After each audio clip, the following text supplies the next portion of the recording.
Hi and good afternoon, Joe here at woollycottage.com for Wednesday's live chat. Down dog. Right, so I will just hang around for a little minute before and see if anyone comes. I've put my makeup on today, but I look like I've been dragged through a hedge backwards, honestly.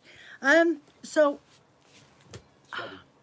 let her settle. You know, she does this every single time when I do my live chat. She has to be in the action, but she's not getting in the action today. So what was I doing this weekend? Last week, just potting around, getting bits done. Garden's nearly finished, as it is. But I had a bit of a busman's day out on Sunday. And I went to the Cumbria Wool Gathering. So I am just going to wait and hang on just to see if anyone turns up before I go into any more details and show what I managed to get and the people that I met. A couple of them I've managed to find and track down on Instagram, and they give me a little follow back. So hello to Elizabeth if you pop on later on. So yeah. So anyone comes on, just drop your name and then I know who I'm talking to. Just gives a little hello and then I don't feel like I'm talking to myself, which is usually the case. So I've got to take my glasses off, honestly, until you start talking and then I can't see anything that I'm reading. So what else? What have I been doing? Apart from that, I went to the Cumbria Wool Gathering and bats and blends and everything on the website. I picked up 8 new blends on Saturday on the website. Hiya, Anne. Still got a wall of wool. Yes, you still got a wall of wool and books. Wall of wool and books. Yeah, that's what's behind me as always. But you guys like this view. I've just sold 3 bats and a load of wools, so I need to get them off the website later on anyway. I've just had a customer that's up here from Leicestershire on holiday with her family, so she couldn't find any wool shops in the area that do what I do, so she's bought a load of stuff. So that's always happy days. That's a stock order sorted out for this month anyway. So glasses down, because I can't read a flaming word unless I sit like that, and then I can just about make out what you're saying, Anne. So yeah, Cumbria Wool Gathering. She's gone again. I've lost her. She's gone again. Right. So I'm gonna get going on this now because I've got little bits of info as well that might be interesting to some of you out there. So I grabbed a load of flyers when I was there, spoke to a few people. I was there with Bridie, with Fine Yarns, Bridie. So yeah, she dragged me around the place, introducing me to people. Honestly, she was so energetic. I was knackered and overwhelmed. Thought your visitor might have cleared you out. I was hoping she'd clear me out, but no, she did all right. Yeah, enough for a decent stock order, Anne. Enough for a decent stock order. Well, I moved, after taking a picture and sticking it on Instagram, I moved all my stock over to my workbench. And the first thing she did when she came in was go and squish them up. I'm like, nope, get your hands off. They're mine. They're not for sale, they're mine. You're not having them. So I bought things that I could do weaving with, because I've got all the fluff in the world that I could really want. And apart from, I went and found Janet in Bluebell. Remember the other half to the threshing barn? And she's got a little stand and she's going around with her camper van to some very unusual sideshows. So you can't blame Bridie for spending too much. But Bridie didn't spend much. She just dragged me around to go and introduce me to vendors that she knew and that she wanted to introduce me to for suppliers. So yeah, Janet and Bluebell. Now, this braid is something I can make up myself. It's just stock from Welder Wool, to be fair. And she made a little braid. And she says, oh, I thought I'd put these together because they make great for blending sets. And I'm like, yeah, I do something similar. And she looked at me. I says, well, I'm Woolly Cottage. I'm a fibre artist and wool producer. And I sell blending sets and art bats and everything. And that was it. She didn't want nothing to do with me afterwards. So I'm like, sorry, but it's true. It's a busman's day out for me. So I felt like a little bit sheepish. But yeah. So it's just a little braid. I thought I would support her by grabbing a couple of bits from her. So I got this braid and I will use it in a project in the future. But she also had these little cotton sets. Oh, what's in it? It's 3 merino braids with milk fibre, sparkle and sari silk, and it's equivalent to 100 grams. So I think it was only £8 for those, which was a really good bargain, and I might have to do something very similar, because I'm sorry, Janet, not that you'll watch my YouTube channel, but I may have to pinch this idea. But I grabbed some of these tubes with ribbons around it, like different threads and ribbons, which I thought were really, really handy to have for me weaving, because I like to add in little bits and pieces. Sometimes I'm like, just leave it the way it is, Joe, it'll look really nice. But no, sometimes I just can't help myself, so I stuck those in. And to be fair, I didn't spend a lot of money. I thought I'd spent a fortune, and when I look at it, I'm like, there's not a lot there. I think I spent about 130 quid on Sunday, which isn't too bad. These little packs were £1.50 each. Perfect for weaving with, aren't they, Anne? Yeah, for definite. So I grabbed those, but then we were wandering around. Well, actually, before I even went any further, I spotted this. There's a guy Bridie referred to as Not Smiling Chris, and honestly, you'll never believe it. This is 80% wool with 20% mohair, 250 grams. Look at it. It's a lace weight mohair wool blend. You'd never guess how much I paid for it. Honestly, and you will call me a liar. Honestly, a tenner. 10 quid for 250 grams of a wool mohair blend. You could have pushed me over with a feather. I couldn't believe it. So like, I'll have to get that. So it was the first thing that I bought, was this wool. 10 quid. And then he got it stuck around his arm on his cuff of his shirt. And Bridie spent 5 minutes trying to unattach the skein of yarn from his shirt, which was quite funny. He even cracked a smile. So yeah, so I can't, if Bridie comes on later on, actually on Saturday, she's in Greece. She's in sunny Greece on her ollie bobs. So I did warn her when I said goodbye to her on Sunday, I better not see you trolling Instagram. And I'm surprised she's not on here, to be fair. So yeah, so that 250 grams, there's probably about 800, 1,000 meters of that wool on there. God knows what I'm going to make with it. I can't wait to dye it up, but I might save it for something else, and I'll tell you what in a minute. You'll know as soon as I mention it anyway. So yeah, couldn't help myself. I might even have to just wind it up into mini skeins and dye them in colour sets and stick them on the shop. But I'd promised myself I wasn't buying anything for the shop. I was buying for me. Me. So yeah, so I got that. And then the next place we went to, me and Bridie, we went to Laura's Loom was there. You can find her on Instagram, and I thought it was perfect because Airedale Yarns is closing down. They're shutting up shop and they're doing an open shop at the moment. Spin it into art yarn. Yeah, I know. I don't know what I'm going to do with it, but I've got a dye idea for it. So yeah, so I might actually divide it up into an ombre selection, but I'll tell you in a minute. So yeah, Laura's Loom. She's based in, let me see if I can find her card. No, not that one. Laura's Loom. I did pick a card up from hers. Welsh Wool, Laura's Loom. Doesn't say British made wool. Right, so Laura's Loom anyway. If you find her find her website, Laura's Loom. Wool, British wool, British made. She buys all her wool from actual British farmers and then gets it spun and she weaves with it. And she had a big box, and me and Bridie went proper raiding it, and there was two foreign ladies behind us. They were like, you could tell that they were waiting to say, well, you just move out the way and let us have a look. So we managed to snag the coloured ones because there was hardly any coloured ones there, but we managed to snag the coloured ones and the natural ones. So it was £5 for 100 grams per skein, and the skeins were 50, a lot of them were 50 grams each. So literally it was 2 grams for two skeins for a £5. So this one's a blue-faced Leicester with black Wensleydale blended into it. And then there's this, I think I've got 2 of those ones. No, I haven't. I haven't. This one is Cumbrian Tweed from 2016, the sheep is, and it's a blue-faced Leicester with Hebridean, and it's natural grey.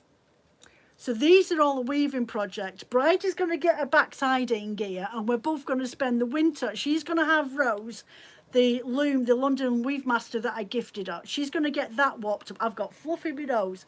She's going to get that warped up with her selection of yarns that she got from Laura's Loom, and I'm going to do the same as well, and we're going to weave at the same time.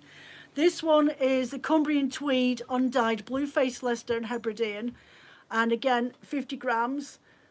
So there's about 360 meters on most of these sourced, and she even says where they come from. So she's got this one here, the blue-faced Leicester and Hebridean, from Yorkshire Dales and Cumbria.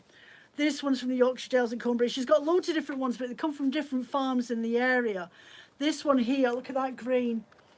Cumbrian Tweed in moss. It's blue-faced Leicester and Hebridean again, but it's been dyed. And 50 grams, really, really lovely. And I got a different version of that. And this one is in pine.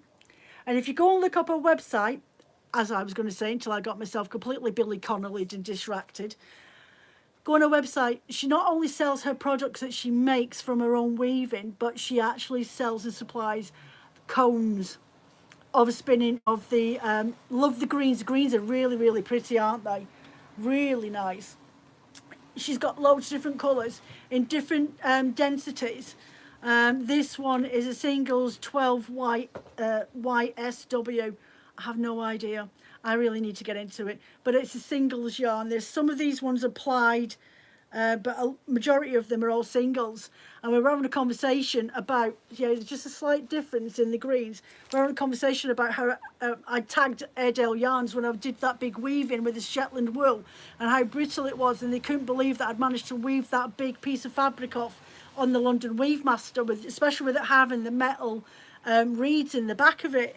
So we were having a conversation about that, and she was saying that she loves weaving in really fine wools. So this will be going on my loom. I haven't got any projects in mind at the moment, so I might just like take my time warping it up, and then go from there. So so we've got these ones, and there's the greens, and you've got a moss and a pine. There's slightly different colour tones, but you can buy them in cones on her website. So Laura's Looms. I'll leave tomorrow when this comes back on and you can watch it, I will leave the links or the names of everybody that I bought from and from the flyers. I'll mention on Saturday anyway, and I'll tag them in my posts on Saturday, because not everybody comes in here for my natter, so I'll show my haul again on Saturday in case I miss anything. This one's a blue-faced Leicester, and it's carbon black. That's from the Yorkshire Dales. They call it carbon black, but I would say it's more of a dark charcoal. That the light's no good, but it is a dark grey. What else have I got? I've got blue-faced Leicester and black Welsh Mountain in that one. You would check her out, sounds really interesting. Well, I thought because they've not got Airedale yarns and they're closing down like the end of next month, that it means I've now got a new supplier potentially to go to, because she does only get her wools from UK suppliers and buys them in cones. And there's the most gorgeous colours. There's like there's only one purple, which is always a bit of a bonus, but they've all got like nature inspired colours. So you've got these gorgeous like mustard yellows and a really lovely like brick red. And actually I gave Bridie the red one. She's like, oh, do you not want that? I says, no, you have it, because the colours that she picked up, it would just really bounce out the warp if she plans it in the way that I suggested. And then I managed to pick up 2 100-gram skeins of blue-faced Leicester in the classic cream, and these are from the Yorkshire Dales as well. So I've got those ones. So I might dye these, because I've got 2 shades of green, I've got a grey, and I've got various oatmeal-y sort of colours. So I might go and do a bit of colour paletting and dye these to match those. So then, where else did we go? After that, we wandered. We lost each other on numerous occasions, as you can imagine. Bridie knows everybody. If you want to go to a Wool Fest, get Bridie to go with you. because you will meet people you wouldn't even have spoken to because they're always so busy. But I ended up finding this lovely lady, the craft firm, and she has alpacas. And I bought 100 grams of alpaca, and it was grown in Peru. She's got her own breed. 400 meters, and it is so soft, this alpaca. So she breeds her own and gets it all spun up as well. But this stuff, I'm not quite sure where she's got it from, but apparently it was grown in Peru. And then this one is Peruvian alpaca yarn, and it's got a batch number on it, and it's a 4-ply. So yeah, bought those for obviously to dye for me, and I'm going to do another shawl. I might actually look up the shawls in my 52 weeks of shawls book and see if there's anything in there I can get. So where else did I go? Oh, there is a new, I say new, it seems to be a growing trend at the moment, natural dyes, and they were selling the Jenny Dean book, and we were in a bit of a conversation about this lady who didn't quite agree with some methods of the Jenny Dean book, and I was like, but yeah, so it's called Blots. Blots, and I end up picking these 2 natural dyes to have a little play with, and I can use alum with them or urine and copper, and they did the 4 different shades of different colours. So the cochineal dye is the ones made from the beetles, and she did the beetles ones as well, or she did it in the powder form. So I'd rather have the powder form, to be fair, it lasts a bit longer. And they were really interesting. They said just give them a shout if you wanted any more info from them, like any tips or anything like that. And this one comes out more of a rose reddy sort of pinky hue, and this one comes out more of a pinky fading into a corally sort of on the verge of not quite coral, but it's not 100% pink, and that's lac powder. So I'm going to be giving them a go at some point, and that's what I was thinking of for this, is divide this up into maybe 50 gram skeins, is 250, and opt in for one of these and do an ombre grade of mini skeins through the batch. So like make my big vat up and you get the really strong colour, and then each time I dunk it through, I should end up with an ombre colourway all the way through for it. So that's what I was thinking, and I was actually, because obviously it's something we've been talking about for ages, and I haven't really got that far into it, and I've got Saxony dye downstairs that I've been too nervous to even attempt to do. So at least with this lady, I can message her, and she's really lovely, dead friendly, really approachable, and I can get all the information that I need if I don't quite understand the terminologies of the measurements in Jenny Dean's book, which is great. I've got a translator. Everybody needs a translator. God, I've still got fluff up my nose. So yeah, that was Blots Natural Dyes. So I'll move that there. Then, and I'll show you in a minute, my shawl's nearly done. I tried so hard to speed knit this flaming shawl. Love it when a plan comes together. Please film it. Yeah, I will do. It'll be part of me back to basics. I'll do that later on in the year once I've got past a certain point on the back to basics videos. So, look, Anne. I'm trying to make it so my needles don't fall out. I have literally got that much left to knit on my pattern. But look.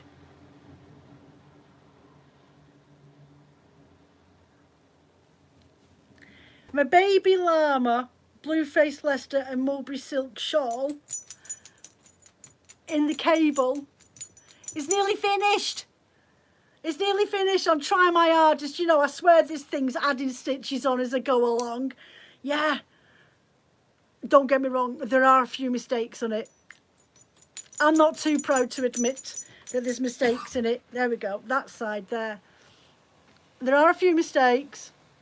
But my first proper knitted shawl in cable. I can crochet in cable, but I've never knitted in cable. And I have made a couple of little errors. Have dropped a few stitches and found them again. But yes, so that's nearly done. But this shawl, I wanted, or Bongo Batty came as well, I forgot to mention, Alison. Bongo Batty turned up, and her sister joined her because her sister lives up in Carlisle. Well, she's actually not Carlisle, she's just a little while up the road. And I was having a mooch around because I lost everybody. And I was just having a wander, and I found this ceramicist, Muffin Ceramics. Muffin Ceramics at btinternet.com. And I wanted to find I was on the lookout for a little brooch for this shawl. So I bought, I was having a mooch because I spotted the buttons first, and I thought, oh, they'd be really good for Christmas advents, like buy some ceramic buttons to put in the Christmas advents. And I turned around and there was all these lovely glazed brooches in there. So as I'm mooching, I couldn't make up my mind. I thought, well, she had rectangular ones and these circle ones. And I'm stood there looking, I'm talking to this lady, and she wasn't interested at all in the conversation. She looked really bored and fed up. So anyway, I'm nattering away to her. She's not paying me no mind. She's like, yeah, whatever, just buy something, you're buying it.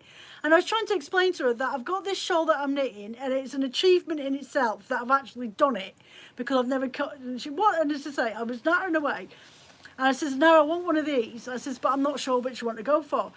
So I asked her, I says, so the scenery is obviously landscape. I says, are you inspired by anywhere? And she goes, oh, we're just based on the outskirts of Manchester. And Bridie said that she's just down the road from her. She knows where she is. And anyway, so I'm there mooching. I says, oh, I can't make up my mind which one I want. And all of a sudden, Bongo Batty appears over my shoulder. She's like, oh, what are you looking at? I says, can't make up my mind which one of these brooches to get. So it's from a Celtic wrap shawl that you've seen me knitting on thinking.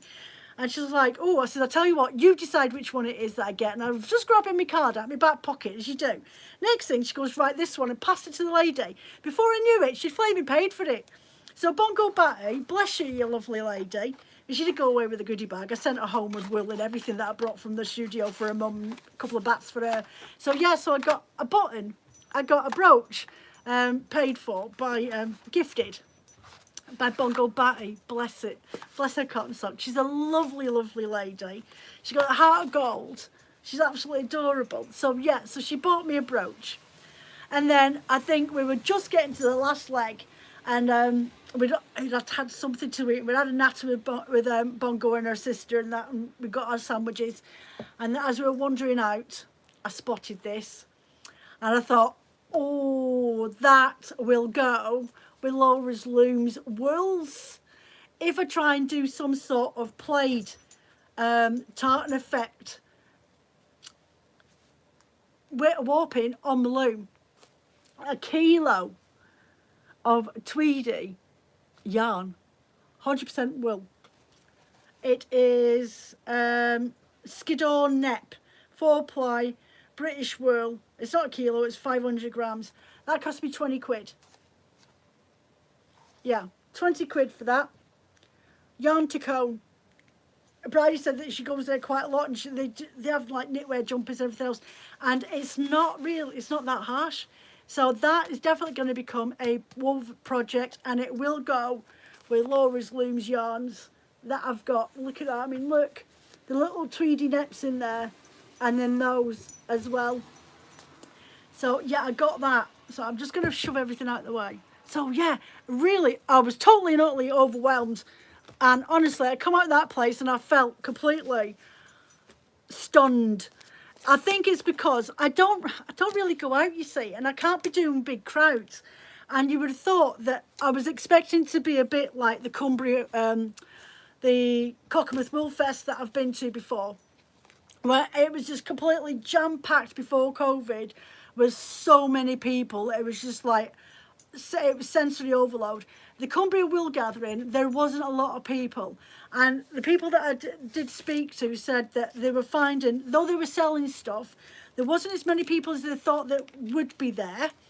And secondly, they're saying that there was customers coming more to have a natter with them than they were actually buying stuff. So it was a bit of a shame. There wasn't a lot of people there when we went on the Sunday, that's for sure. There's a lot of people milling around and mooching about and stuff. But overall, if you don't like lots of crowds, it was definitely a nice experience because you weren't hustling and bustling trying to get in to see people. It was just the right amount of people, but it's such a shame that more didn't turn out for the event. But hopefully they'll do it again next year. Penny Stitchcraft, Marianne was there with her yarns. So I seen her, and I saw Paul Britton vending. So I went over and had a natter at him and had a go at him and told him it's all his fault. He was really nice. He knew exactly who I was as well. He said he was going to look me up on my YouTube to make sure that I'm not over abusing my trump carder.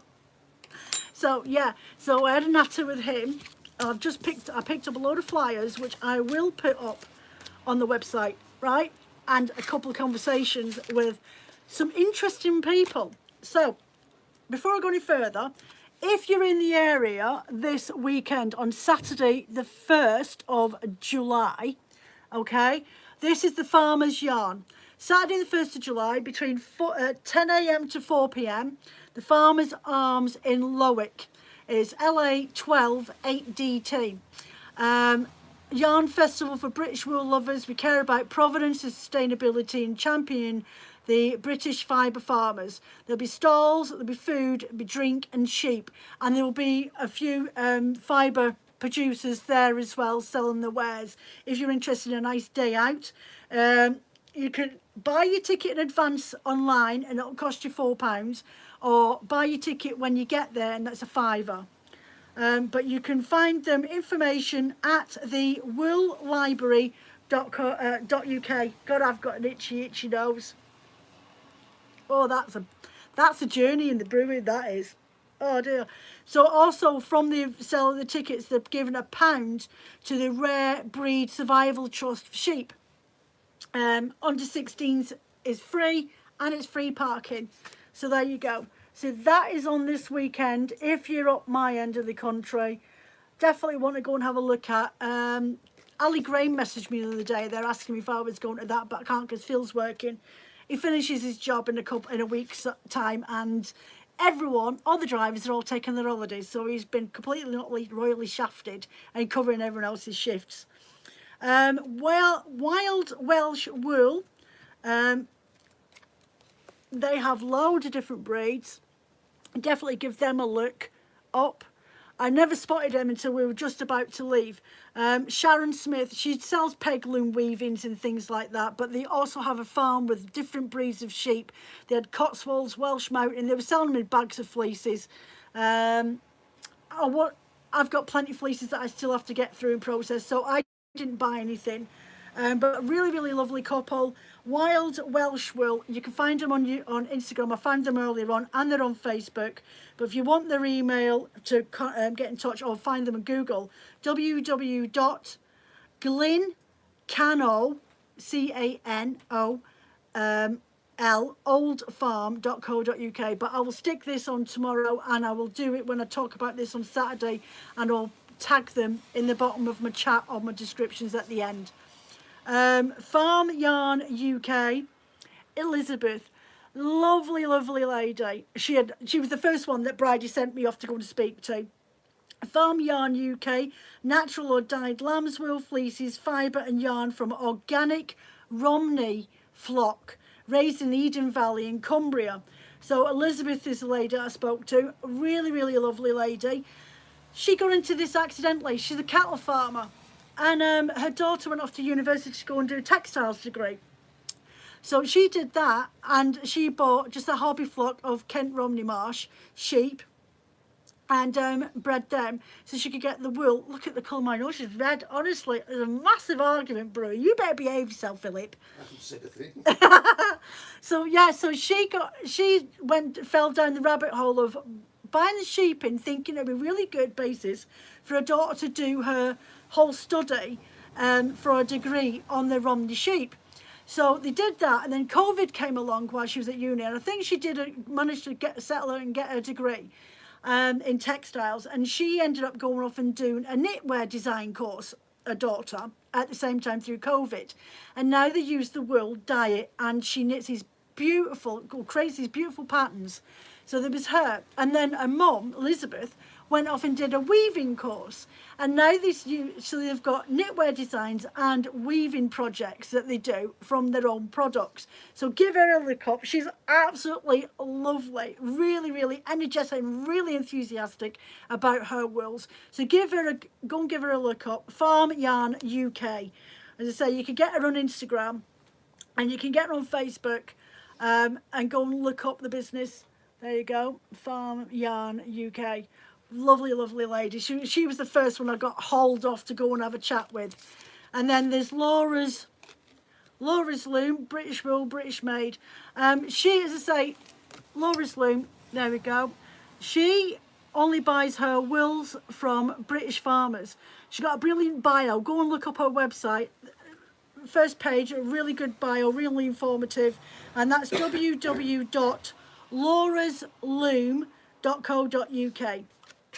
Go and give her a look. I mean, look at the work that she does, and she, from the type of wools that I've just bought, really stunning, gorgeous work, and a brilliant resource to go and find some combs for weaving with if you're wanting to. Who else? That's Wild Welsh. Yes, so the Wild Welsh, small rare breed farm in mid Wales, create beautiful handmade items in Welsh wool. Courses for peg loom weaving, felted back fleeces for your rugs, and tapestry weaving. So they do loads of different courses. So it's Sharon Smith and Paul Whitting. Rugs, seat pads, bench runners, cushions, scarves, craft wool, fleeces, organically tanned fleeces, sheepskins, peg looms, pasture-fed lambs, hogget and beef, pedigree sheep, pet fleece sheeps. So there we go. So that's the full list that they do. Right, who are we on to next? Oh, right, that was the wool that I got, and I can't find their flyer. Warehouse kilo sale. Worth Mill, Huddersfield Road, Saddleworth. And they do £20 per kilo wools, pick and mix, part cones, including wool, cotton and acrylic, only available from the warehouse.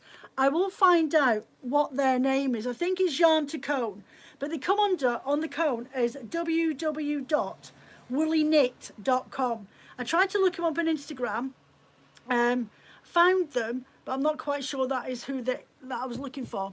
So yeah, so they've got a special offer at the moment. There's another wool festival on. I picked this up at Sedburgh Sheepfest Feast, bank holiday Saturday the 26th of August this year. So in about 8 weeks time, there's a wool festival on at Sedburgh, and it's literally 40-minute drive south of Penrith. So we'll see, maybe 20 minutes, sorry. 20 minutes, he sat there and 20 minutes drive or so once we get at Penrith.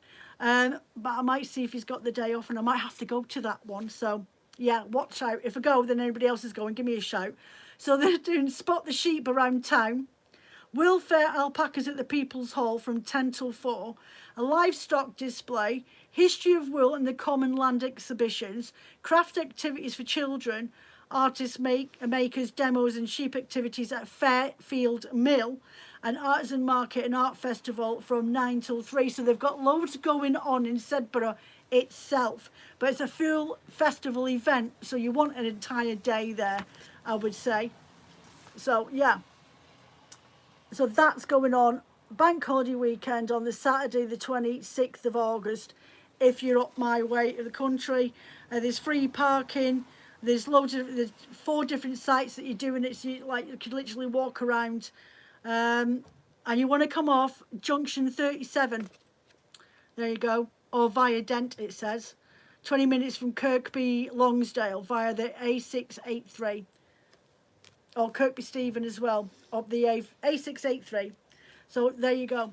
So there's that's another event going on. Definitely one I wouldn't mind going and having a mooch around in a day. I've been wanting to go to Sedburgh for ages, and we've never got there. It's only down the road from us. This one I want to talk to you about, and this one I'm hoping if I get in touch with her, I need to drop her an email. She's got me on Instagram as well now. We met this lovely, lovely lass. She was sat there on her own with a couple of samples of carded bat and spun wool. They are called Shire Mill, a family-run woolen mill specialising in small flock fibre processing. She's looking for people like us that have bought a fleece, okay? Not lots of fleeces. She says whether it's a kilo or 2 kilos, if you want to pop that in the post and send it down to them, she will wash it and card it on the big machines, okay?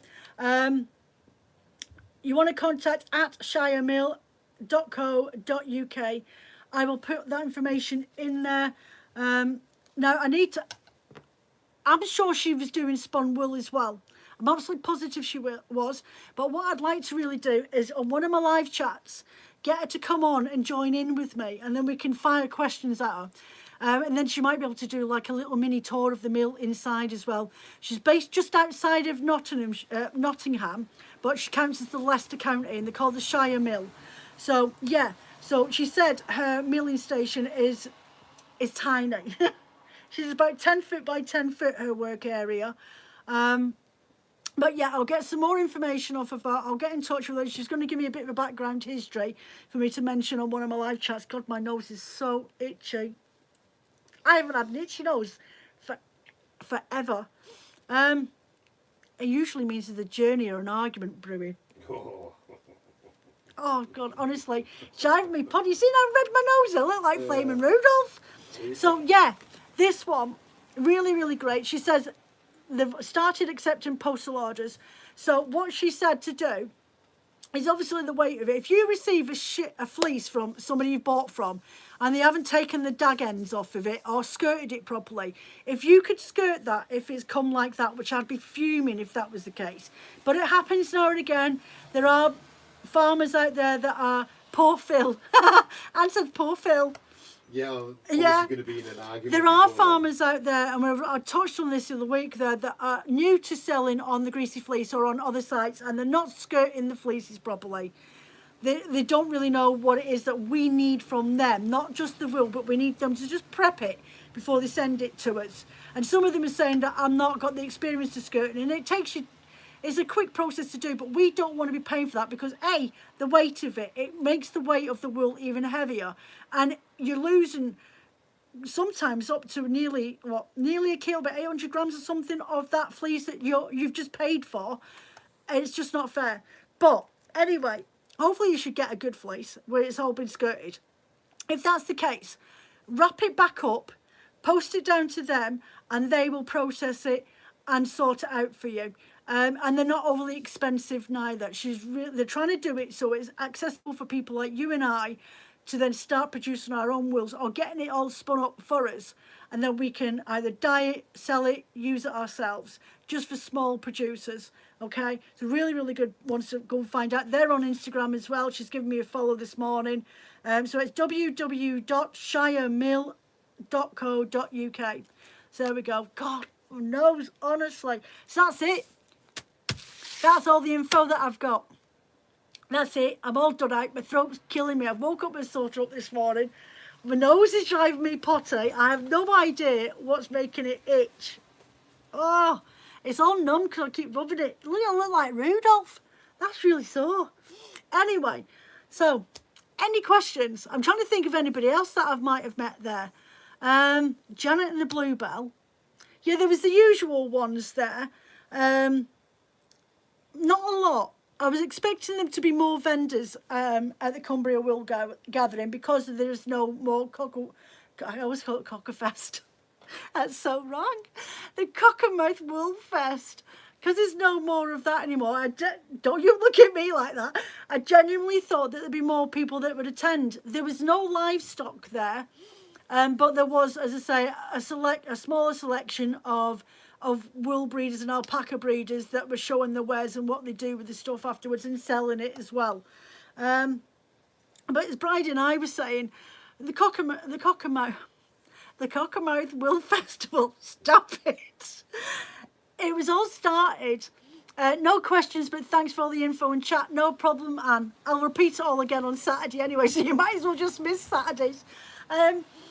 The Cockermouth Wool Festival was actually started after the foot and mouth pandemic, and the wives of the farmers and trying to figure a way of trying to make some money back from the absolute disaster and the income that they lost.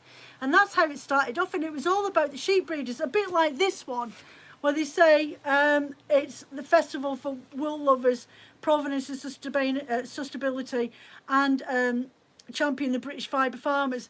That's how the Cockermouth Wool Festival started off.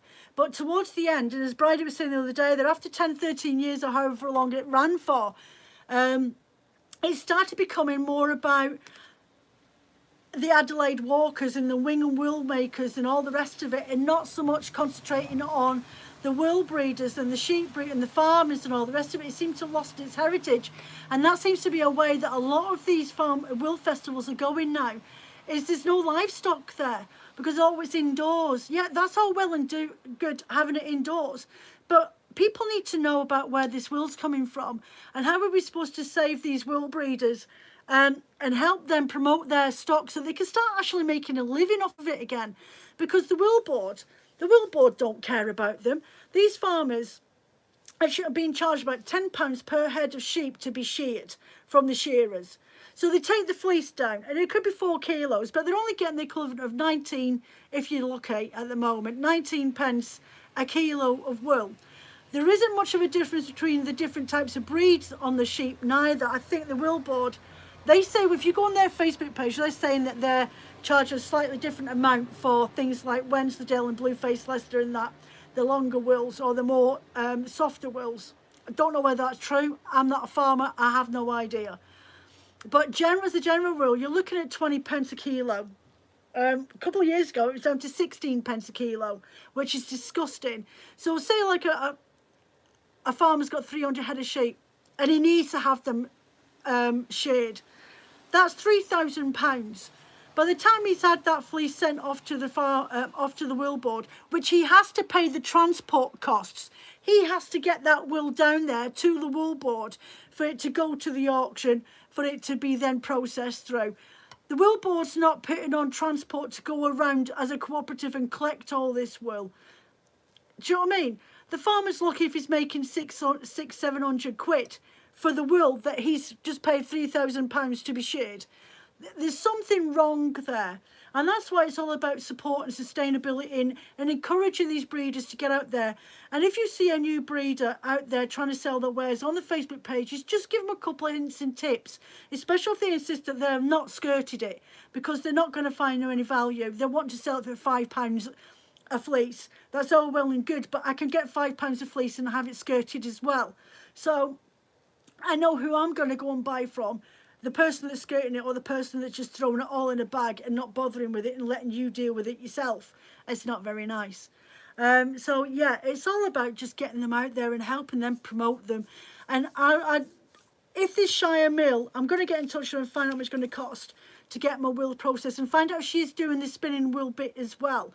And if that's the case, then I'm going to start the fleeces that I've got in stock at the moment that I haven't processed myself, send them down to her.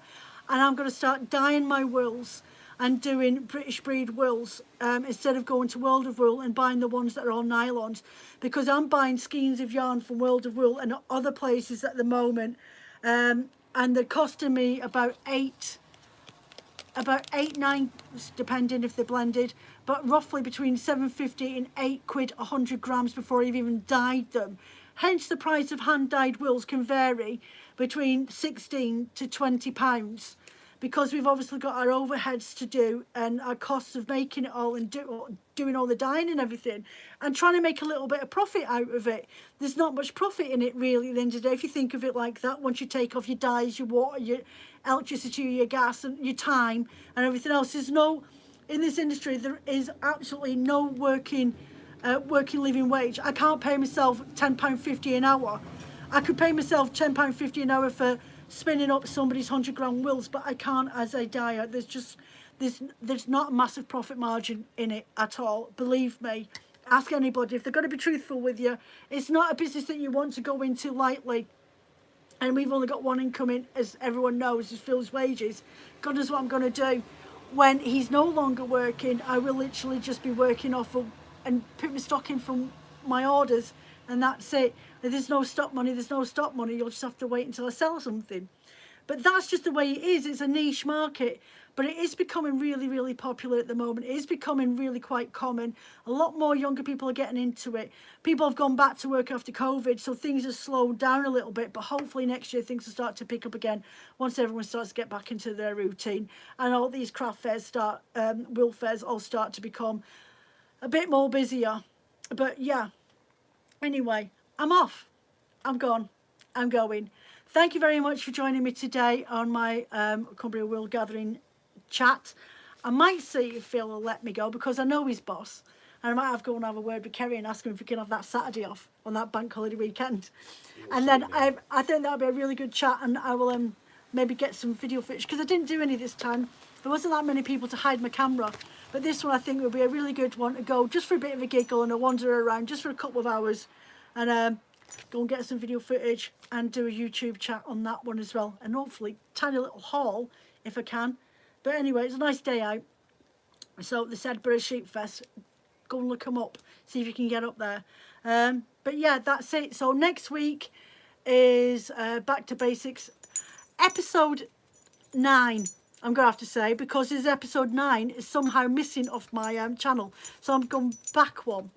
But I'm going to do a 3-ply yarn, which is one that I've missed out on. I don't think I did a 3-ply. I did the Navajo plying. And the Navajo plying on my video a couple of weeks ago, the other month. So I think I'll do something like that along that line for next week's video. And then I'm going to start divulging down the washing the fleeces. I've been filming a video about washing Blueface Leicester and mohair and alpaca as a one video. So I've done that. That's filmed. I've got to just do some information bits in between. So that's what I'll be doing, and we'll start divulging into the dye to blending section, and then I'll do more intricate stuff as we go along. Anyway, I am going. Take care of yourselves. I shall see you next week. Don't forget to like and subscribe to these videos when the video comes back up tomorrow. Really, really appreciate it. Take care of yourselves. See you Saturday Instagram live chat. Natter and a batter. But take care. Bye.